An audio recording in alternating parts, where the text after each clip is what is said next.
L'histoire, vous la connaissez par cœur. Une jeune fille curieuse tombe dans un terrier de lapins et atterrit dans un monde peuplé d'animaux parlants, de parties démentes et d'énigmes absurdes. Depuis plus d'un siècle, Alice in Wonderland enchante les enfants du monde entier avec ses personnages fantasques et ses aventures oniriques. Mais les archives historiques révèlent une origine bien plus ancienne et étrange que ce que l'on imagine communément. Une fois que vous aurez saisi le véritable contexte derrière le chef-d'œuvre de Lewis Carroll, vous ne verrez plus jamais ce classique pour enfants du même œil. C'est une véritable bombe culturelle, une œuvre stratégiquement déguisée en fantaisie qui renferme certains des secrets les plus sombres de l'Angleterre victorienne. Tout commence lors d'une journée d'été apparemment innocente, en 1862. Charles Dodgson, professeur de mathématiques à l'université d'Oxford, emmène 3 sœurs pour une promenade en barque sur la rivière Thames. La cadette, Alice Little, âgée de 10 ans, s'agite et supplie Dodgson de lui raconter une histoire pleine de non-sens. Ce qui a jailli de son imagination ce jour-là allait devenir l'un des textes les plus analysés de l'histoire littéraire. C'est pourtant ici que le vernis de cette origine innocente commence à se fissurer. À la mort de Dodgson en 1898, sa famille a pris une décision qui allait jeter une ombre éternelle sur son héritage. Ils ont passé au peigne fin ses journaux intimes et en ont délibérément retiré des pages entières, précisément celles couvrant la période où il était le plus proche d'Alice Little et où il écrivait son histoire. Imaginez la scène dans ce bureau d'Oxford, quelques jours seulement après les funérailles. L'odeur du vieux cuir et du tabac à pipe flotte encore dans l'air. Ses sœurs sont rassemblées autour du lourd bureau en chêne où il composait ses contes fantastiques. Quelqu'un ouvre le journal au 27 juin 1863. Une date qui aurait dû documenter un moment charnière de l'histoire d'Alice. Elles lisent l'entrée, puis le silence s'installe, suivi d'une brusque inspiration de stupeur. Sans un mot, quelqu'un sort une paire de ciseaux. Le bruit métallique de la découpe résonne dans la pièce alors que, page après page, le papier est soigneusement retiré de la reliure. Certains récits suggèrent qu'elles furent brûlées dans la cheminée, les noms d'Alice et de Little, aperçus une dernière fois dans l'écriture précise de Dodgson, avant d'être consumés à jamais par les flammes. Les membres de la famille présents ce jour-là ont emporté le secret de leur lecture dans la tombe. Cet acte physique de suppression, perpétré par sa propre parenté, implique un secret si dévastateur que les chercheurs en débattent encore aujourd'hui. Qu'est-ce qui a bien pu être écrit dans ces journaux pour nécessiter un effacement aussi total de l'histoire? Il faut bien saisir le contexte. Dodgson, qui publiait sous le nom de Lewis Carroll, entretenait un nombre inhabituel d'amitiés avec des jeunes filles prépubères. Il les photographiait abondamment, leur écrivait des lettres élaborées et créait des histoires personnalisées rien que pour elles. Dans la société victorienne, où la bienséance régissait chaque interaction sociale, ces relations faisaient déjà sourciller à l'époque. Mais sans ces pages manquantes, la véritable nature de ces affections reste, comme l'a dit un biographe, aussi flou qu'un miroir embué. Le manuscrit lui-même raconte une autre histoire. Lorsque Dodgson a rédigé les aventures d'Alice pour la première fois en guise de cadeau de Noël pour la vraie Alice Little, c'était une création privée, intime, remplie de private jokes et de références personnelles qu'elle seule pouvait comprendre. Mais lorsqu'il a décidé de publier l'œuvre pour le grand public, il s'est produit quelque chose de fascinant. Il ne s'est pas contenté d'étoffer le récit. Il y a spécifiquement ajouté les chapitres les plus sombres et dérangeants. La transformation du bébé de la duchesse en cochon, la partie du chapelier fou, rien de tout cela ne figurait dans le cadeau original offert à Alice. Carroll a sciemment choisi d'injecter ces éléments d'horreur dans ce qui était censé être un conte pour enfants. Alors que nous ne pouvons que spéculer sur la nature de cette ombre personnelle, nous constatons une autre forme de noirceur qu'il a délibérément insérée pour le public. Il a transformé le conte en un véhicule exposant les horreurs cachées du monde qui l'entourait. Ces scènes où Alice boit des liquides mystérieux et ingère des substances étranges qui la font grandir et rétrécir ne sont pas inspirées par les drogues psychédéliques que la contre-culture des années 1960 revendiquera plus tard. La réalité est bien plus glauque, et surtout, bien plus omniprésente.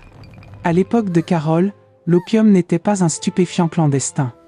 Il était présent dans presque tous les foyers victoriens. Les archives historiques montrent que 5 familles sur 6 utilisaient régulièrement du laudanum, de l'opium liquide, pour tout traiter, des maux de tête aux pleurs des nourrissons agités. Les mères en donnaient à leurs bébés pour les faire taire. Les rapports des coronaires de cette époque racontent des histoires qui horrifieraient n'importe quel parent moderne. En 1854, Une mère londonienne nommée Sarah Whitfield a avoué lors d'une enquête qu'elle donnait chaque soir à son fils de 6 mois une cuillère à café de Godfrey's Cordial, un sirop opiacé populaire vendu spécifiquement pour les enfants, afin de le garder calme pendant qu'elle travaillait. Imaginez ces journées de 14 heures à l'usine textile.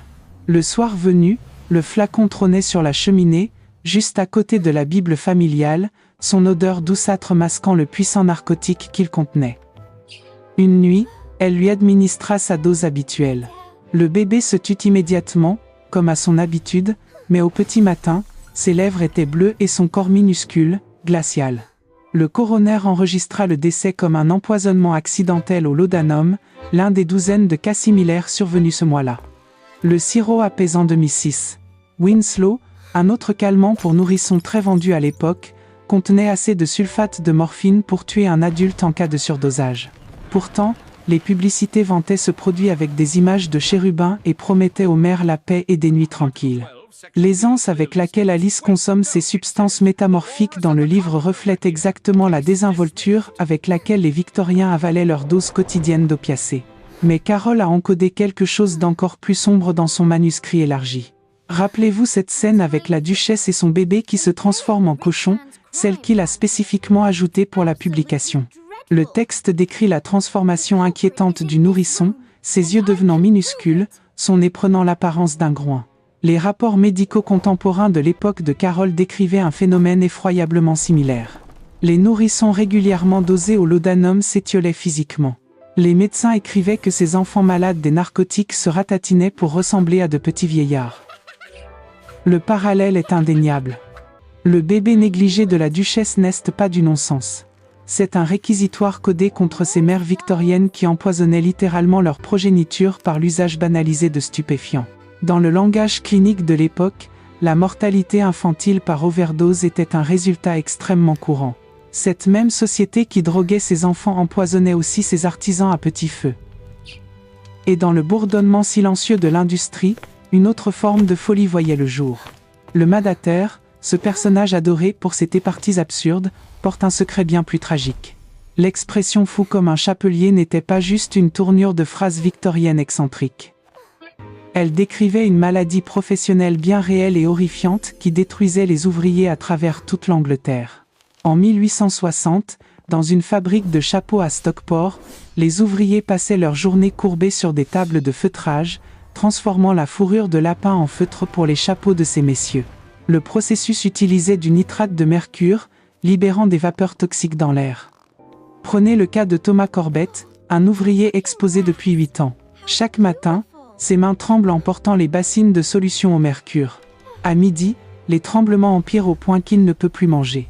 Sa femme pense qu'il s'est remis à boire, et ses enfants gardent leur distance, quand son comportement devient erratique.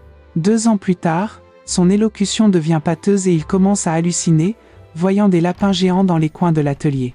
Ses collègues se moquent de lui, le traitant de fou comme un chapelier. Inconscient qu'il souffre d'un empoisonnement au mercure. Finalement, Thomas s'effondre à son poste, le système nerveux détruit. L'usine le remplace en moins d'1 semaine. Sa veuve ne reçoit rien. Les chapeliers de l'époque de Carol respiraient ces vapeurs jour après jour dans des usines mal ventilées. Le métal empoisonnait lentement leur système nerveux, causant ce que les médecins appelaient les tremblements des chapeliers, rendant impossible le simple fait de tenir une tasse de thé. Le poison attaquait aussi leur esprit, provoquant hallucinations, instabilité émotionnelle et troubles de la parole qui les faisaient passer pour démons. Le corps médical était au courant dès 1829. Les médecins français ont confirmé le lien en 1869. Pourtant, en Angleterre, la souffrance continuait. Les patrons d'usines savaient. Le gouvernement savait, le public savait, il en avait même fait un dicton populaire. Mais rien n'a changé. L'usage du mercure dans la chapellerie n'a été banni qu'en 1941, et uniquement parce que l'armée en avait besoin pour les détonateurs durant la Seconde Guerre mondiale. Ainsi, lorsque vous observez le comportement bizarre du mandataire, vous ne regardez pas une fantaisie ludique. Vous voyez la brillante encapsulation par Carol de l'indifférence systémique face à la souffrance de la classe ouvrière. Un personnage entier bâti autour d'une maladie industrielle que tout le monde connaissait, mais que personne n'a daigné arrêter. Quant à la Queen of Hearts, avec ses cris constants de qu'on leur coupe la tête, elle semble n'être qu'une caricature excessive de l'autorité. Mais Carole encodait ici un commentaire politique très précis.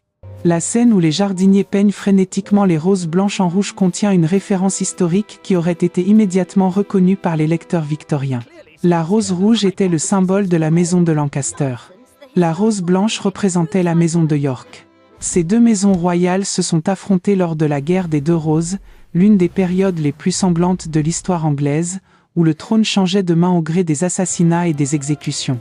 Lors de l'hiver 1461, à Touton, la neige ceste teinte du rouge du sang de 28 000 Anglais. Ce fut la journée la plus meurtrière de l'histoire du pays.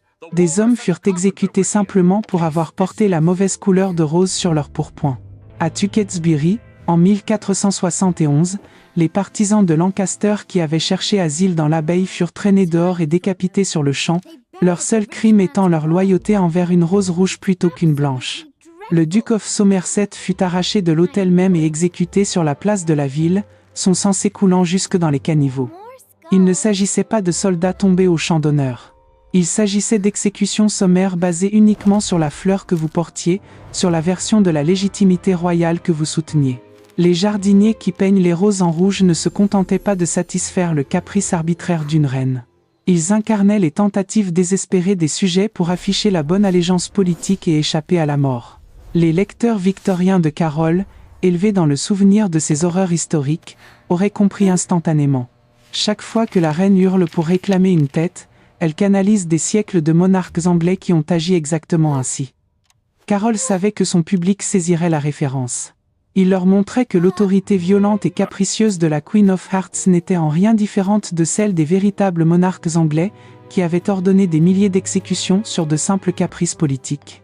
À une époque où la société victorienne se targuait d'ordre et de loi, Carole a osé suggérer que tout leur système d'autorité était aussi arbitraire et cruel qu'un tyran de cartes à jouer réclamant que les têtes roulent. Mais sa satire du pouvoir ne s'arrêtait pas à la politique. Elle plongeait jusqu'aux racines même de la société, dans les salles de classe où la nouvelle génération apprenait non pas à penser, mais à obéir.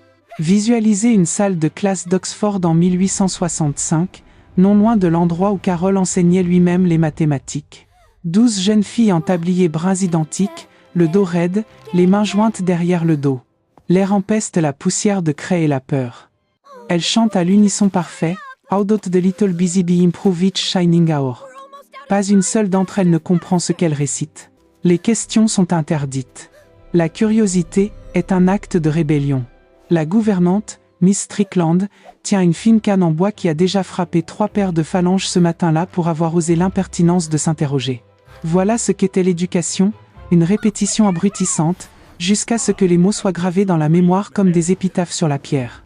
Une fille, appelons-la Margaret, récitera plus tard ces mêmes vers à son mariage, au baptême de ses enfants, et sur son lit de mort. Sans jamais savoir ce qu'il signifie, sachant seulement qu'elle doit s'en souvenir parfaitement sous peine de subir les conséquences. Alice commence son périple comme une enfant victorienne modèle, la tête remplie de tables de multiplication, de leçons de géographie et de poèmes moraux appris par cœur. Observez ce qui se passe lorsqu'elle tente d'utiliser ce savoir au pays des merveilles. Elle essaie de vérifier son identité en récitant ses leçons, voyons voir. 4 x 5 font 12, et 4 x 6 font 13. Sa géographie devient absurde. Londres est la capitale de Paris. Tout ce savoir, standardisé qu'on lui a inculqué, s'effondre et perd tout sens. Et c'est là que réside le génie. Carole, le mathématicien d'Oxford, a fait en sorte que la multiplication d'Alice soit techniquement correcte si l'on change de base numérique. Une blague mathématique sophistiquée, adressée directement à ses collègues universitaires qui poussaient des théories de plus en plus abstraites. L'effondrement psychologique total d'Alice. Qui suis-je dans ce monde ? Ah, voilà la grande énigme survient précisément parce que tout ce qu'on lui a appris à mémoriser l'a trahi.